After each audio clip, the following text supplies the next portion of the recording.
जो जंगल को हम देवता मानते हैं, उनकी जिम्मेदारी संरक्षण करने का हमारा दायित्व, हमारा कर्तव्य है। एक हाथ में कुल्हाड़ी, एक हाथ में मास्टर प्लान, दोनों साथ में जब चलेंगे, आज एआई, ऑटोमेशन, जलवायु परिवर्तन, और हमको सोचना है कि हमारा समाज किस ओर आगे बढ़ रहा है। समाज के आगे जो पिछड़ापन लगा है, उस पिछड़ापन को दूर करने का काम करेंगे। बस्तर का संघर्ष कोई नई बात नहीं है। हर कालखंड में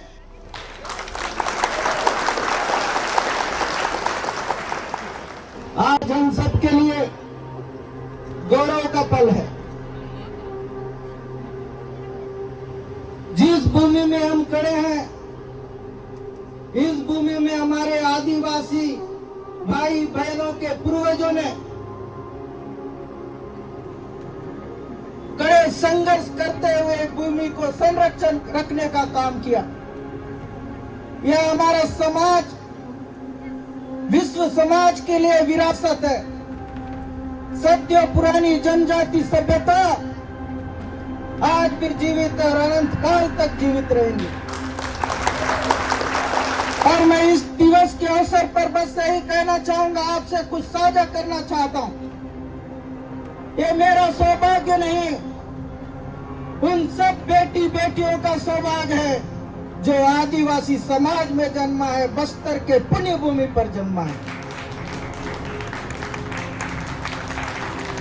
जल, जंगल, जमीन संरक्षण के सिद्धांत बिना कागजी दस्तावेज के, बिना नियम कानून के हम संरक्षण रखने का काम करते थे। आज भी पूर्वजों का दिया हुआ जो मूल्य है, वो हमारे रगों में दौड़ रहा है।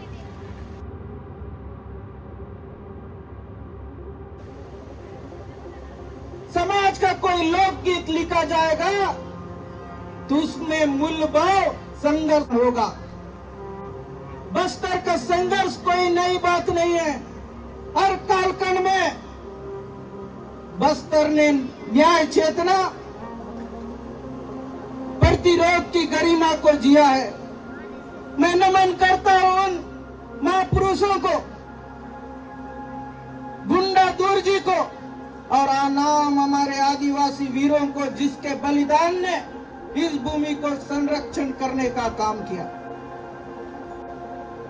और हम जब भारत को और विश्व को देखते हैं तो तेजी से बदल रहा है कि आज एआई, ऑटोमेशन, जलवायु परिवर्तन और वैश्विक प्रतिस्पर्धा का समय है। और हमको सोचना है कि हमारा समाज किस ओर आगे बढ़ रहा है। क्या हमारी शिक्षा प्रणाली, शिक्षा व्यवस्था एआई और नई अर्थव्यवस्था के लिए हमारे बच्चे तैयार हैं? मैंने एक सर्वे रिपोर्ट में देखा कि बस्तर में 64% लोग 10वीं पास करके घरों में बैठते हैं।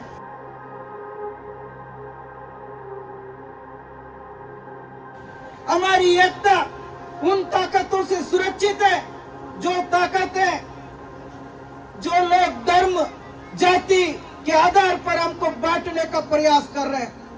आज विकास की दौड़ में जल, जंगल, जमीन, नदियों का बलिदान देने के लिए हम मजबूर हो रहे हैं। क्या इतने कमजोर हैं?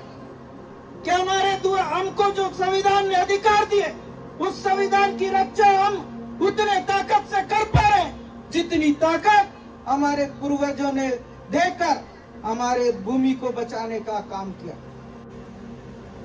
विकास, वनम, पर्यावरण संरक्षण एक मुद्दा है। अपनी चुनौतियां हैं, अपनी जरूरतें हैं। जो जंगल को हम देवता मानते हैं, उनकी जिम्मेदारी संरक्षण करने का हमारा दायित्व, हमारा कर्तव्य है।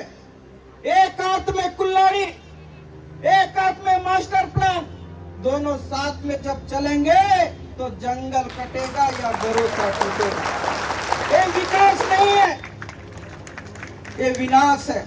बस्तर दो कांचे में बटा हुआ है। एक तरफ निवेश और इंडस्ट्री की भूख और दूसरे तरफ विस्थापन और जंगल का खून। ये विकास राज्य मार्गों की तेज रफ्तार से नहीं, ग्राम सभा के समझ से होगा, तभी हमारे गांव का विकास होगा। और ये नीतियां दिल्ली में बैठकर नहीं ली जा सकती। इसलिए पुराने जो सरकारें थी, उन्होंने सोचा हम नीतियां तो बनाते हैं, लेकिन उस नीतियों का पालन जमीन स्तर पर नहीं हो रहा, इसलिए पेशा कानून बनाया, ग्राम पंचायत बनाया। आज भारत में भाषाएं, जाति, धार्मिक विभाजन के बीज बोए जा रहे हैं। असली विकास तभी संभव है जब सर समाज हर वर्ग एक चेतना, एक दिशा और सामाजिक चेतना से जुड़ेगा तभी। और हम समाज अगर बिखरा होगा, जिस समाज में बिखरा होता है वो समाज कभी आगे नहीं बढ़ सकता। वो हमारे आंदोलन की सबसे बड़ी कमजोरी है। इसीलिए हमको एकता के साथ काम करने की आवश्यकता है। सामाजिक समरसता केवल नीति नहीं, बस्तर की आत्मा है। और बाबा साहब ने जो हमें अधिकार दिया, वो सिर्फ अधिकार नहीं, हमारी जिम्मेदारी है। केवल संविधान कागज नहीं है, हमारा सामूहिक ताकत और लिखित प्रमाण है। हम आभारी हैं उसके, जिन्होंने हमें संविधान दिया, अधिकार दिया, उसके लिए कानून बनाया। और बाबा साहब भीमराव अंबेडकर जी कहते हैं, उनका संदेश क्या था?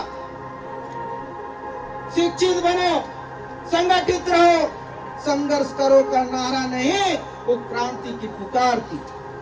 और जब शिक्षित होंगे, जब हम शिक्षित होंगे तभी हम समाज आगे बढ़ेगा। और जब हम संगठित रहेंगे तभी हम अपने अधिकारों की रक्षा कर पाएंगे।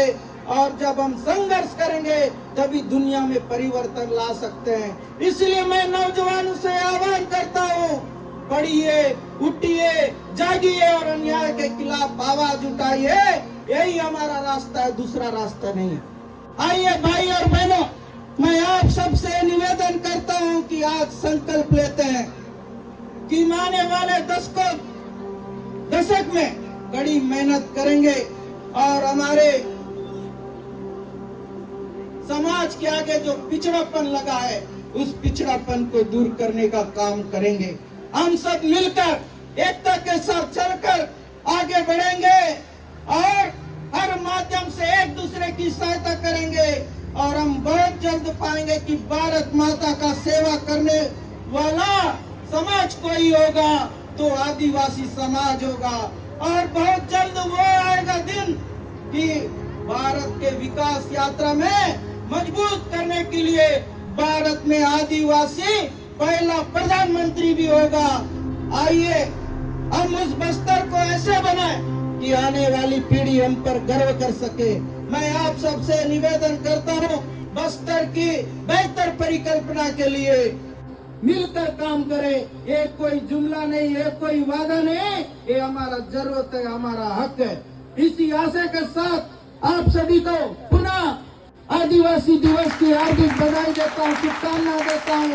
आप सभी को प्रणाम करता हूँ। जय हिंद, जय जोहार, जय बस्तर, जय आदिवासी।